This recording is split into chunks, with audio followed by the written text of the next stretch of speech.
성경 말씀은 구약성경 신명기 11장 8절에서 17절입니다.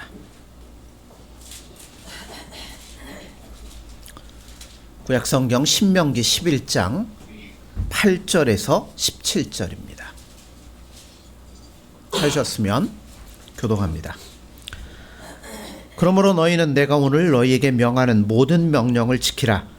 그러면 너희가 강성할 것이요 너희가 건너가 차지할 땅에 들어가서 그것을 차지할 것이며 또 여호와께서 너희의 조상들에게 맹세하여 그들과 그들의 후손에게 주리라고 하신 땅 곧 젖과 꿀이 흐르는 땅에서 너희의 날이 장구하리라. 내가 들어가 차지하려 하는 땅은 내가 나온 애굽 땅과 같지 아니하니 거기에서는 너희가 파종한 후에 발로 물대기를 채소밭에 댐과 같이 하였거니와 너희가 건너가서 차지할 땅은 산과 물자기가 있어서 하늘에서 내리는 비를 흡수하는 땅이요 내 하나님 여호와께서 돌보아 주시는 땅이라.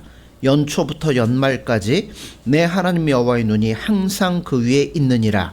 내가 오늘 너희에게 명하는 내 명령을 너희가 만일 청종하고 너희 하나님 여호와를 사랑하여 마음을 다하고 뜻을 다하여 섬기면 여호와께서 너희의 땅에 이른 비 늦은 비를 적당한 때에 내리시리니 너희가 곡식과 포도주와 기름을 얻을 것이요 또 가축을 위하여 들에 풀이 나게 하시리니 네가 먹고 배부를 것이라. 너희는 스스로 삼가라. 두렵건대 마음에 미혹하여 돌이켜 다른 신들을 섬기며 그것에게 절함으로 여호와께서 너희에게 징후하사 하늘에 바다 비를 내리지 아니하여 땅에 소산을 내지 않게 하시므로 너희가 여호와께 주신 아름다운 땅에서 속히 멸망할까 하노라. 아멘. 할렐루야. 아멘.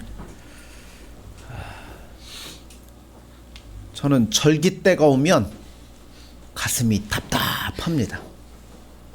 왜 답답하냐면 1년이면 맥추감사, 추수감사, 절기가 두 번이 오는데 설교 내용은 뻔할 수밖에 없어요. 베푸르신 은혜 감사하자. 1년에 두 번씩 하면 제가 십몇 년 해왔는데 벌써 몇 번입니까?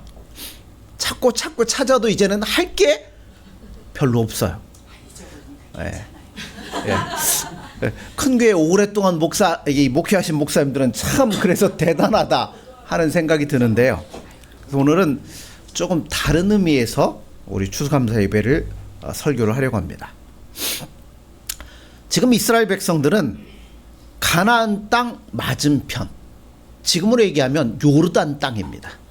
이 요르단 땅에 와 있습니다. 하나님은 이스라엘 백성들을 애굽에서 인도해 내셔서 하나님이 그들의 왕이 되셨고 이스라엘 백성들은 하나님의 백성이 되었습니다. 그 후에 하나님께서 시내산에 모세를 불러다가 중재자로 삼아서 이스라엘 백성들이 지켜야 될 헌법과 법률을 주셨습니다. 그래서 하나님의 백성들이 왕이신 하나님을 어떻게 사랑하고 섬겨야 되는지를 그 말씀 가운데 말씀해 주신 거예요. 자, 법도 있어요. 왕도 있어요. 법률도 다 있어요. 근데 뭐가 없어요? 지금 이스라엘 백성들에게 땅이 없습니다. 아직 광야에서 유리하고 있어요. 모세가 여리고 맞은편 가나안 땅을 이제 바라보면서 광야의 모든 여정이 이제는 다 마쳐지고 하나님이 주시는 그 가나안 땅을 향하여 들어가야 될 처지에 지금 놓여 있습니다. 그때 하나님이 이런 말씀을 주시는 거예요. 하나님이 그들에게 주시는 땅은 뭐가 흐른다고요? 젖과 꿀이 흐르는 땅이라고 말합니다. 젖과 꿀이 흐른다는 게 뭘까요? 예, 성경에는 젖과 꿀이 흐른다. 젖과 꿀이 흐르는 땅이라는 말이 21번이 나옵니다. 그 중에 15번이 모세 오경에 나옵니다. 그런데 그 말씀 가운데 특이한 말씀이 하나가 있어요. 민수기 16장 13절에 보면 모세에게 반역했던 다담과 아비람이 모세에게 하는 말이 있습니다. 거기에 보면 내가 우리를 젖과 꿀 흐르는 땅에서 이끌어내어 광야에서 죽이려 함이 어찌 작은 일이기에 오히려 스스로 우리 위에 왕이 되려 하느냐. 자, 이 말씀이 눈에 띄는 이유는 다단과 아비람이 이스라엘 백성들이 나왔던 그 이집트 땅을 두고 뭐라고 그래요? 젖과 꿀이 흐른다 이 얘기를 합니다. 이 말을 보면 젖과 꿀이 흐른다는 말은 우리가 쉽게 생각할 수 있는 것처럼 비옥하다라는 것을 유추해 볼 수가 있습니다. 이스라엘 백성들이 애굽에 살았던 고센 땅은 비옥한 땅이었습니다. 곡물이 잘 되는 곳이었어요. 그런데 그 젖과 꿀은 땅에서 우리를 이끌어내어서 아무것도 없는 광야에서 우리로 죽게 만드느냐라고 모세에게 대들고 있다는 겁니다. 이때 이집트 땅을 가리켜서 젖과 꿀이 흐르는 땅이라고 말하고 있습니다. 자, 또 있어요. 민수기 13장 27절에 보면 모세가 가데스바네아에서 정탐꾼을 이 가나안 땅에 보냅니다. 그들의 정탐을 다 하고 와서 보고하는 말 중에 이런 말씀이 있어요. 모세에게 이르되 말하 이르되 당신이 우리를 보낸 땅에 간즉 과연 그 땅에 젖과 꿀이 흐르는데 이것은 그 땅의 과일이니이다 하면서 뭘 갖고 와요? 포도 한 송이를 두 사람이 메고 왔습니다. 그러니까 포도가 얼마나 컸겠어요. 그걸 증명하려고 이 포도 한 송이를 메고 오는데, 이거를 보면 젖과 꿀이 흐른다는 것은 그 땅이 정말 비옥해서 농사를 지으면 엄청난 소출을 얻을 수 있는 땅을 이야기하는 겁니다. 그런데 굳이 비옥하다는 말을 젖과 꿀이 흐른다라고 표현해야만 될까요? 아마 이거는 비유적인 게 틀림없습니다. 정탐꾼들이 보고 와서 보세요, 그 땅에는 젖과 꿀이 흐릅니다. 막 우유가 떠다니고 꿀이 흘러다니고, 그걸 이야기하는 건 아니겠죠. 아마 흐른다라는 건 뭐겠어요? 그만큼 풍성하다라는 것을 비유하는 것이 틀림없습니다. 그런데 다단과 아비람이 얘기했던 이집트 땅과 정탐하고 왔던 이 정탐꾼들이 얘기하는 이 가나안 땅은 똑같이 뭐예요? 젖과 꿀이 흐른다라고 얘기를 합니다. 그런데 가나안 땅을 젖과 꿀이 흐른다라고 표현한 것은 어떤 특성을 가지고 있기 때문인데, 이집트도 젖과 꿀이 흐르고 가나안 땅도 젖과 꿀이 흐릅니다. 그런데 하나님이 약속하신 가나안 땅이 젖과 꿀이 흐른다고 할 때는 이집트와는 뭔가 다른 특징이 그 안에 있다는 겁니다. 자, 10절을 보세요. 내가 들어가 차지하려는 땅은 내가 나온 애굽 땅과 같지 아니하다고 그랬어요. 거기에는 너희가 파종한 후에 발로 물대기를 채소밭에 댐과 같이 하였거니와. 저기 보면 하나님이 약속하신 젖과 꿀이 가나안 땅은 하나님의 백성이 나온 젖과 꿀이는 애굽 땅과는 달라요. 애굽 땅은 원래가 비옥한 땅이에요. 애굽 땅에는 어떤 강이 흘러요? 나일강이 흐릅니다. 4대 문명은 다 어디서 시작됐어요? 강 하류에서 시작됐습니다. 왜요? 강 하류에는 뭐가 있냐면 삼각지가 있어요. 위에서부터 흘러내려온 비옥한 흙들이 하류에 쌓이게 되면 그 위에 농사를 지은 뭐예요? 엄청난 것들을 얻을 수 있는 그 땅이라는 겁니다. 그래서 이 나일강은 중앙 아프리카의 눈 덮인 산에서 시작된 물이 풍성하게 나일강을 통하여서 이집트까지 흘러내려오는 겁니다. 가끔 가다가 이 강이 범람을 하면 거기에 퇴적층들이 쌓여서 농토가 더 비옥해지는 거고요. 또 이 강물이 흘러넘칠 때에는 그것을 저수지에다가 잘 모아뒀다가 수로를 통해서 농지로 그거를 운반을 하게 됩니다. 그리고 수로에 흐르는 물을 논이나 밭에, 오늘 우리식으로 얘기하면 밭에 대는데, 그때는 어떤 걸 대냐면, 여기 보면 뭘로 물대기를 했다고요? 발로 물대기를 했대요. 자, 샤두프라는 기계가 있습니다. 샤두프가 뭐냐면 수차 아시죠? 그러니까 수차를 개울에다 박아놓고 발로 밟으면 수차가 돌아오면서 물을 퍼올려 가지고 논 위로 물을 끌어올리는 걸 이야기해요. 그래서 그때 발을 사용하는 겁니다. 나일강에서 물을 얻어가지고 사람의 발로 밭에 물을 대는 겁니다. 그러니까 이집트에는 뭐가 생명의 근원이겠어요? 나일강이 생명의 근원이고 그들의 풍년의 근원이기 때문에 이집트 사람들은 나일강을 너무너무 좋아할 뿐만 아니라 신성하게 여길 정도였습니다. 자, 그러니까 이집트는 그런 게 있다는 거예요. 그런데 가나안 땅에는 그런 게 전혀 없습니다. 11절에 보세요. 너희가 건너가서 차지할 땅은 산과 골짜기가 있어서 하늘에서 내리는 비를 흡수하는 땅이요. 일단은 평지가 아닙니다. 고센 땅과 같은 평지가 아니에요. 산이 있고 골짜기가 있고 이게 계속 반복이 되는 겁니다. 그러면서 뭐라고 표현하냐면 가나안은 샤두풀을 통해서 나일강의 물을 공급받는 것처럼 인간의 노력으로 공급받는 것이 아니라 하늘에서 내리는 비를 흡수하는 땅이라 표현을 했어요. 근데 히브리 원문을 보면 더 재밌게 묘사가 되었습니다. 원문에 보면 마시는 땅, 하늘에서 내리는 비를 마시는 땅이라 표현을 하고 있습니다. 그러니까 이 땅에서 농사가 잘 되느냐 안 되느냐는 다 어디에 달려 있어요? 하늘에 달려 있다는 겁니다.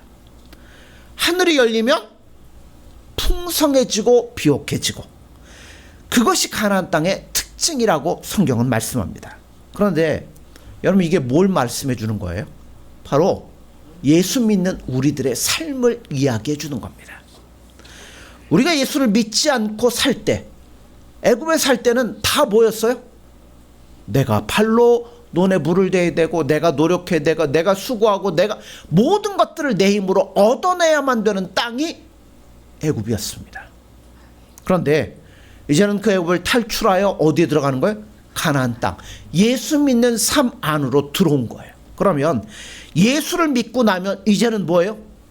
하늘에서 내리는 비를 마시지 않으면 농사를 지을 수 없는 것, 즉 예수님이 아니면 안 되는 삶을 이제 예수님 안에서 우리가 시작을 했다는 겁니다. 그러니까 하늘이 닫히면 끝이고 하늘이 열리면 무엇보다도 풍성해질 수 있는 땅, 포도 한 송이가 두 사람이 맺을 정도로 풍성해질 수 있는 것이 예수 안에 있는 우리의 삶이라는 겁니다. 이게 가나안 땅의 특징인 거예요. 자, 12절에 보세요.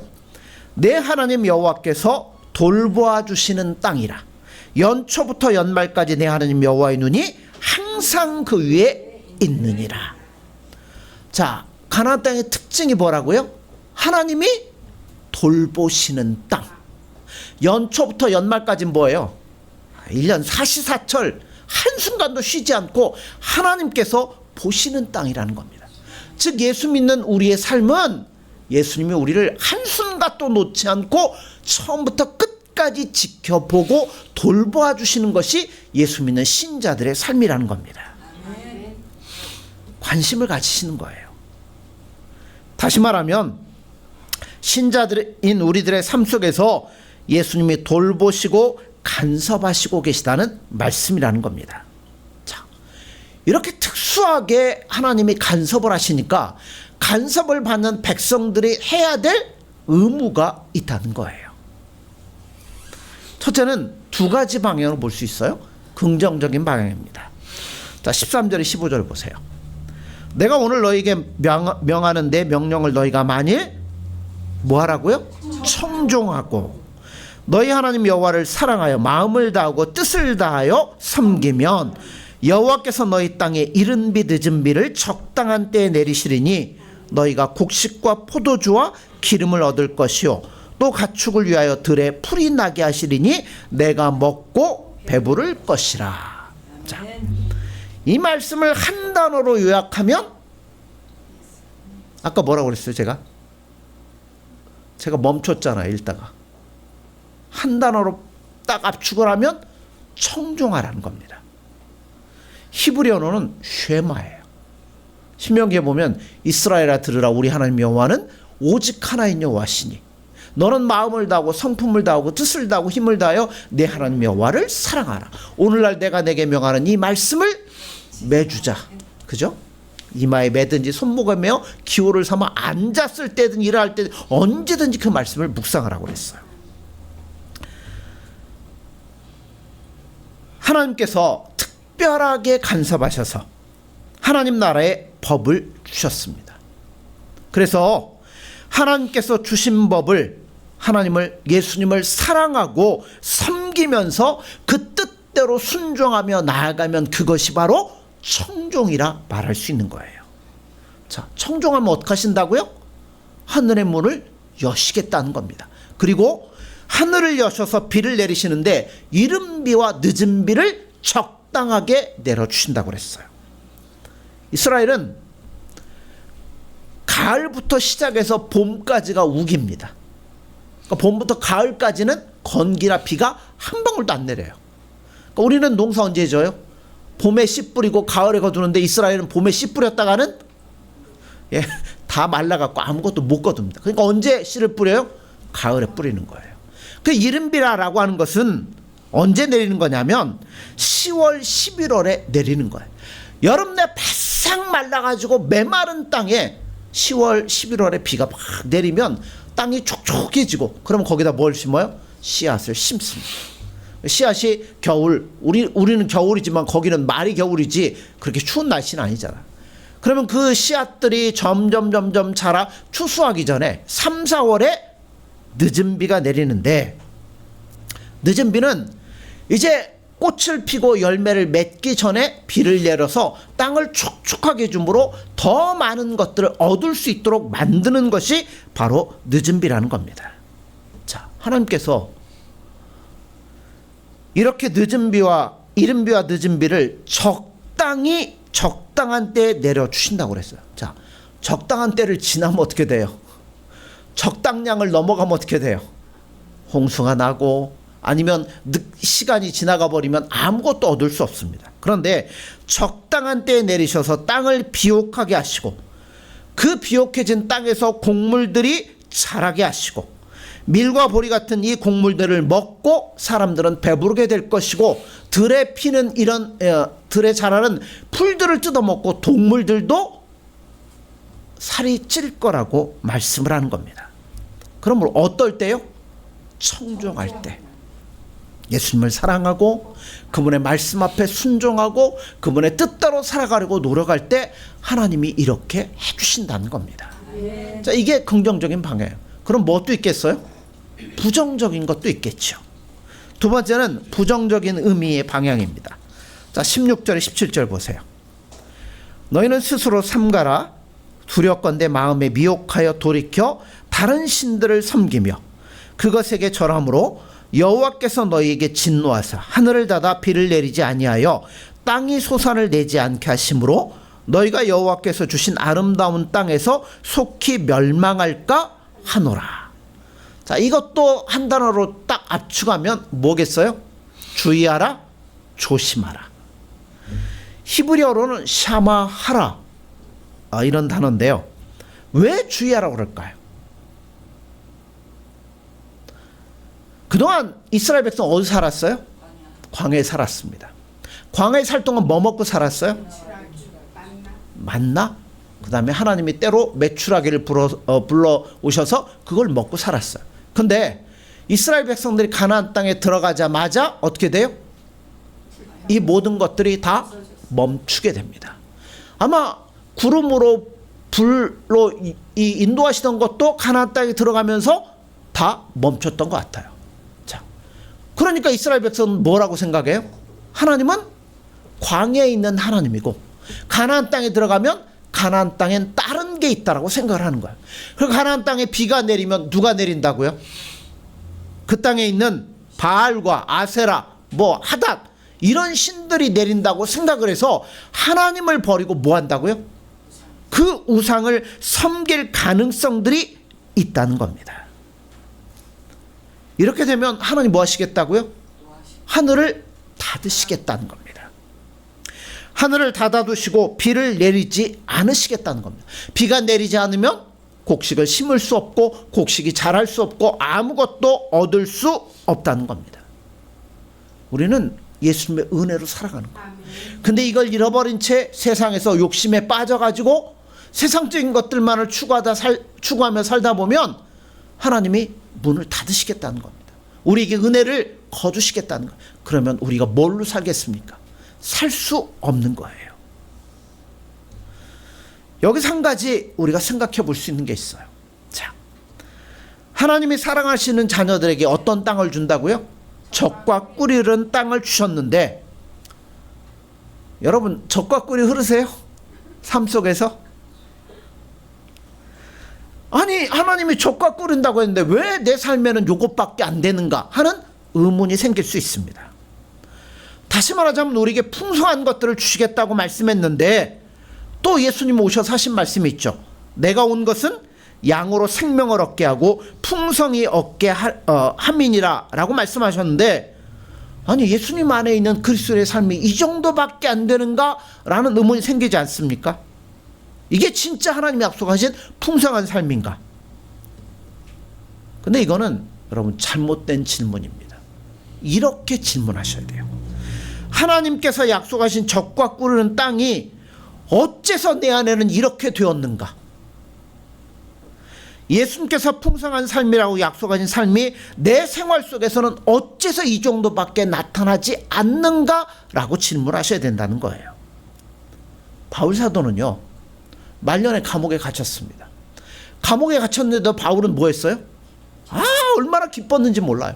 하도 기쁘니까 밖에 있는 성도들이 뭐라고 그래요? 기뻐하라? 내가 다시 말하노니 기뻐하라. 감옥에서 박해를 받고 갇혀 있는데도 얼마나 기쁨이 그 안에 샘솟는지 기뻐하라고 그랬어. 베드로는 뭐라고 그랬어요? 환난을 많이 당하면서도 말할 수 없는 기쁨을 자기가 누린다라고 표현을 했습니다. 바로 주님이 함께 하시면 우리에게 주어지는 풍성한 삶이 바로 그것입니다. 근데 왜 나에게는 이것이 나타나지 않는가? 나 자신을 돌아봐야 된다는 겁니다. 자, 16절입니다. 너희는 스스로 삼가라. 신명기 전체에서 계속 반복되는 말씀입니다. 신명기 8장에 보면 내가 오늘 내게 명하는 여호와의 명령과 법도와 규례를 지키지 아니하고 내 하나님 여호와를 잊어버리지 않도록 삼갈지어다. 내가 먹어서 배부르고 아름다운 집을 짓고 거주하게 되며 또 내 소와 양이 번성하며 내 은금이 증식되며 내 소유가 다 풍성하게 될 때 내 마음이 교만하여 내 하나님 여호와를 잊어버릴까 염려하노라. 여호와는 너를 애굽 땅 종되었던 집에서 이끌어 내시고 라고 말씀합니다. 모든 일이 잘 되지면 우리는 풍요의 잠을 잘 때가 너무나 많습니다. 쉽게 하나님의 은혜를 잊어버릴 때가 많이 있다는 겁니다. 조금만 잘 되면 마음이 벌써 누구로부터 멀어지냐면 예수님으로부터 멀어질 때가 너무나 많아요. 그게 우리 안에 있는 본성일 수밖에 없다는 겁니다. 우리는 이스라엘 백성들처럼 뭐가 곧아요? 목이 곧은 백성입니다. 자칫하면 하나님을 떠나고 세상을 따라가는 경향이 있기 때문에 늘 스스로 삼가며 주의하며 조심해야 될 필요성들이 있습니다. 하나님은 우리를 예수님은 우리를 얼마나 사랑하시는지 몰라요. 어떻게 사랑하시냐면요, 신명기 1장 31절에 보면 광야에서도 너희가 당하였거니와 사람이 자기의 아들을 안는 것 같이 너희 하나님 여호와께서 너희가 걸어온 길에서 너희를 안으사 이곳까지 이르게 하셨느니라. 어떻게 했다고요? 아들을 안고 가는 것처럼 우리를 안으시고 이곳까지 인도해 주셨다는 겁니다. 또한 신명기 1장 33절에 보면 그는 너희보다 먼저 그 길을 가시며 장막 칠 곳을 찾으시고 밤에는 불로 낮에는 구름으로 너희가 갈 길을 지시하신 자이시니라 라고 말씀합니다. 얼마나 우리 사랑하십니까? 안고 가실 뿐만 아니라 미리 뭐 하신다고요? 어디 가야 이 천막을 칠 수 있는지 미리 보시고 구름과 불로 우리를 인도하시는 분이라고 친히 말씀을 하고 있다는 겁니다. 이렇게 사랑하기 때문에 신명기 10장에 보면 내가 오늘 내 행복을 위하여 내게 명하는 여호와의 명령과 규례를 지킬 것이 아니냐라고 말씀하는 겁니다. 뭐를 위해서요? 우리의 행복을 위해서. 우리 안에 있는 기쁨을 위해서, 우리의 평안함을 위해서 예수님을 더욱더 사랑하고 그 말씀 앞에 청종하라는 겁니다. 오늘 우리는 하나님을 사랑하고 섬기면 무조건 건강하고 무조건 부유하고 무조건 형통할 것이라는 생각을 합니다. 그렇지 않습니다. 우리 여러분도 다 경험하시잖아요. 난 예수님 잘 믿고 사랑하는데도 때로 내가 원하지 않는 선미적인 어려움을 겪을 때도 많이 있습니다. 그런데 우리가 이 세상을 살아가면서 너무나 많은 고통과 많은 갈등을 겪지만, 자, 이런 복음성가도 있죠. 하늘에서는 주 외에 누가 내게 있으리요, 땅에서는 주밖에 나의 사모할 자가 없다라고 고백을 하는 겁니다.